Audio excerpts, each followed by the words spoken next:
Welcome to the channel easy chemistry. Dear students, हम solution ये chapter पढ़ रहे हैं और आज हम ऑस्मोटिक प्रेशर का एक एक्सपेरिमेंटल डेमोन्स्ट्रेशन देखेंगे। एक एक्सपेरिमेंट के ज़रिए हम ऑस्मोसिस और ऑस्मोटिक प्रेशर को समझने की कोशिश करेंगे। लेकिन वीडियो स्टार्ट करने से पहले मैं आपसे रिक्वेस्ट करूंगा कि आप इस चैनल को सब्सक्राइब कीजिए, बेल आइकॉन को प्रेस कीजिए ताकि आपको नए वीडियो का नोटिफिकेशन सबसे पहले मिल सके, और इस चैनल को आप लाइक कीजिए और कमेंट कीजिए। ओके, तो चलिए हम यहाँ पर वीडियो स्टार्ट करते हैं।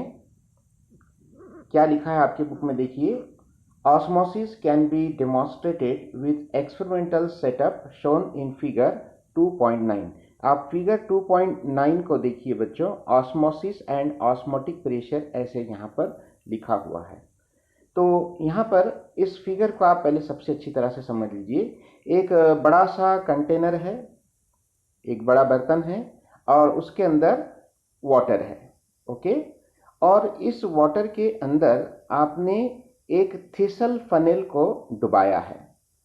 तो थिसल फनेल को आपको पता है कि थिसल फनेल का जो स्ट्रक्चर होता है, एक लंबी सी ट्यूब होती है और नीचे जो निचला जो हिस्सा होता है वो थोड़ा बड़ा होता है।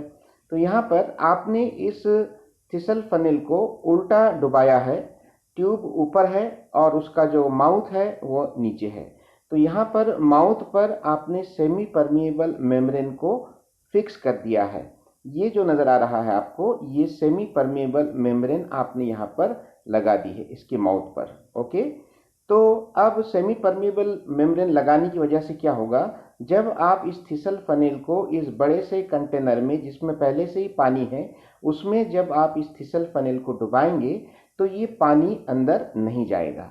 ओके, अब यहाँ पर आप इस थिसल फनेल के अंदर इस बारीक जो ट्यूब के जरिए, कॉलम के जरिए आप शुगर का सॉल्यूशन इसके अंदर डालेंगे। तो ये शुगर का सॉल्यूशन आप कहाँ तक भरेंगे, यहाँ तक भरेंगे, इस मार्क तक। ये इतना आप शुगर का सॉल्यूशन इसमें डाल देंगे पूरा अंदर इसके। ओके, तो इस तरह से ये थिसल फनेल के अंदर शुगर का सॉल्यूशन मौजूद है, थिसल फनेल के बाहर प्योर वाटर मौजूद है और थिसल फनेल के माउथ पर सेमी परमिएबल मेम्ब्रेन फिक्स की गई है। ठीक है, अब आपका एक्सपेरिमेंट शुरू हो रहा है। तो अब यहाँ पर आपने दो लिक्विड को सेपरेट किया है। कौन कौन से दो लिक्विड? प्योर वाटर और शुगर का सॉल्यूशन। काय के जरिए सेपरेट किया है? सेमी परमिएबल मेम्ब्रेन के जरिए सेपरेट किया है। तो अब यहाँ पर ऑस्मोसिस का प्रोसेस स्टार्ट होगा। तो ऑस्मोसिस का प्रोसेस स्टार्ट होगा यानी क्या होगा कि यहाँ पर जो प्योर वाटर के मॉलिक्यूल्स है, ये मॉलिक्यूल्स इस मेम्ब्रेन के जरिए अंदर जाएंगे, थिसल फनेल के अंदर जाएंगे। तो अंदर यहाँ पर कहाँ जाएंगे? शुगर सॉल्यूशन के अंदर जाकर मिक्स हो जाएंगे। ठीक है, तो यहाँ पर ये फ्लो स्टार्ट हो चुका है। फ्लो किधर से किधर हो रहा है? From water side to sugar solution side. Through what? Through semi permeable membrane.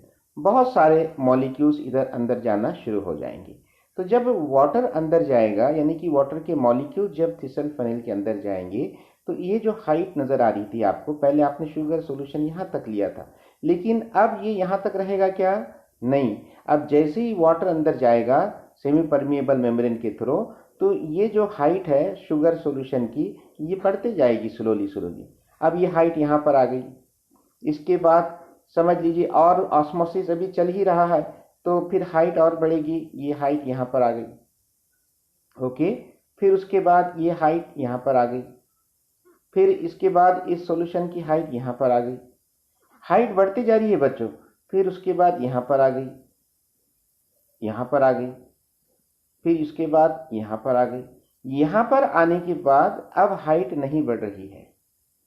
अब rising in height of solution stops.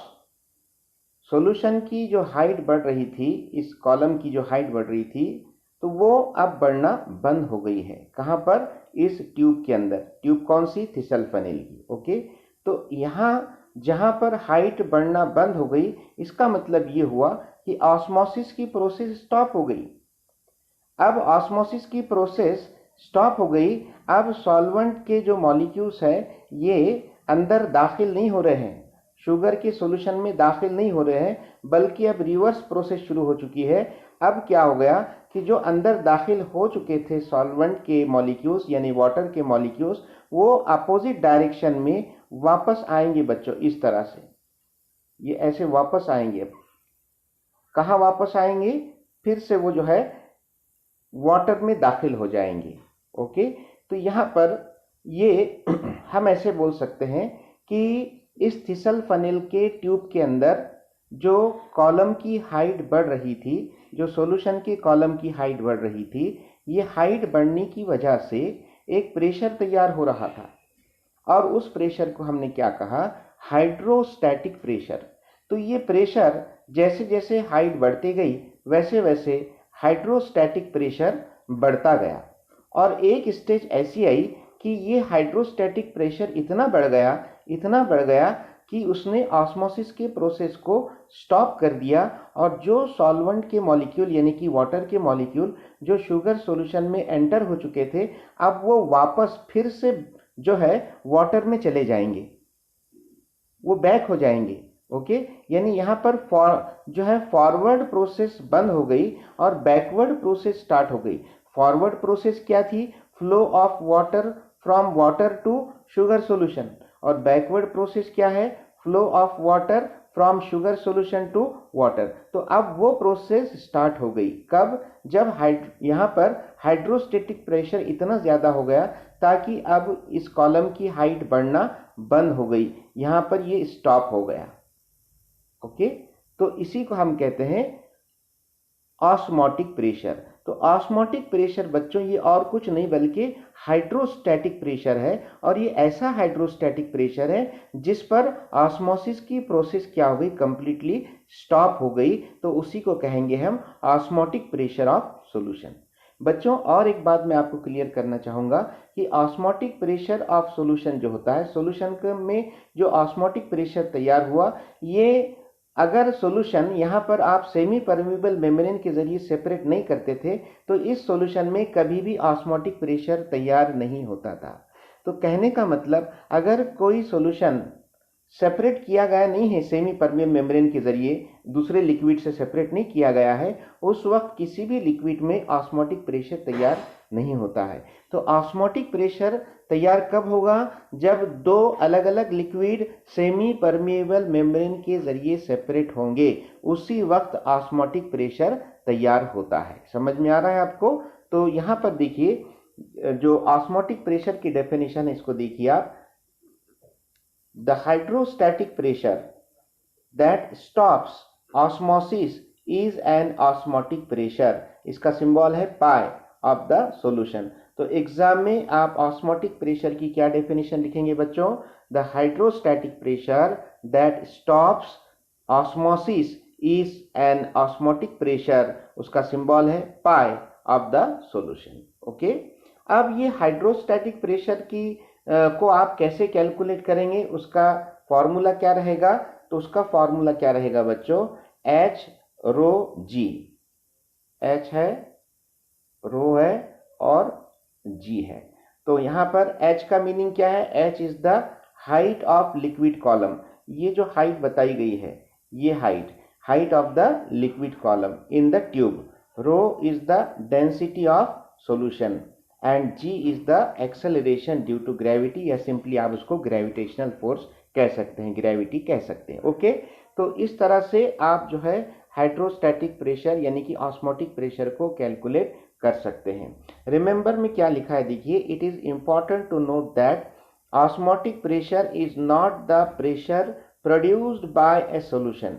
ये कोई भी एक आज़ाद सॉल्यूशन, एक बड़े बर्तन में सॉल्यूशन रखा हुआ, उसमें कभी भी ऑस्मोटिक प्रेशर तैयार नहीं होगा जब तक आप उस सॉल्यूशन को सेपरेट नहीं करेंगे किसी दूसरे लिक्विड से। Through what? Through semi permeable membrane. It exist only when the solution is separated from the solvent by a suitable kind of semi permeable membrane. समझ में आ रहा है आपको? तो अब देखिए यहाँ पर ये इम्पॉर्टेंट कंसेप्ट थी एग्ज़ाम के हिसाब से। अगर आपको ये समझ में आई है तो आप कमेंट कीजिए और मेरे इस चैनल को आप सब्सक्राइब कीजिए और बहुत ज़्यादा स्टूडेंट्स के बीच इसको आप शेयर कीजिए। बच्चों, मैं आपको एक सवाल पूछना चाहता हूँ कि हर इंसान ये चाहता है कि उसका नॉलेज बढ़े। तो नॉलेज बढ़ाने के लिए बहुत आसान नुस्खा मैं आपको बता रहा हूं कि आप अपने नॉलेज को दूसरों के साथ शेयर कीजिए, तो आपका खुद का नॉलेज खुद ब खुद बढ़ जाएगा। समझ में आ रही है बात? तो आप जितना इस वीडियो को शेयर करेंगे अपने फ्रेंड्स के साथ, उतना आपका खुद का भी नॉलेज बढ़ेगा और मेरी हिम्मत अफजाई होगी, मुझे मोटिवेशन मिलेगा ताकि मैं नया वीडियो आपके लिए अच्छे से बना सकूं। तो मिलते हैं एक नए वीडियो के साथ, तब तक के लिए गुड बाय।